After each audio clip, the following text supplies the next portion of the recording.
ሰላም ጤና ይስጥልን እንደምንውላችኋል።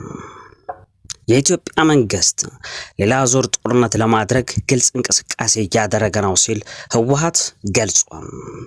የጦርነት ድግስ ማያጣት ሰሜናዊ ክፍል ዛሬ ደግሞ ሌላ አዲስ ትኩሳት ይዛ ነው የተነሳችው።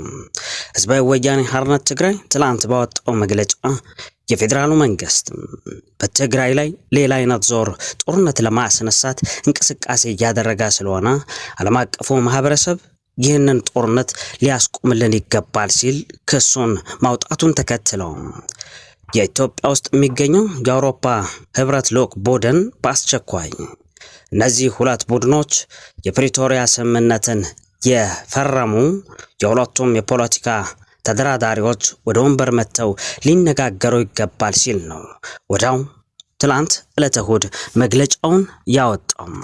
የፕሪቶሪያ ስምምነቱ ከተፈራረሙ 3 ዓመታትን ቢቆጠርም ከሁለቱ ወገን በስምምነቱ ላይ የተካተቱት ነገሮች በሙሉ የተፈጸሙ እንዳልሆነ ነው የአውሮፓ ህብረት ያወጣው መግለጫ የሚያሳየው።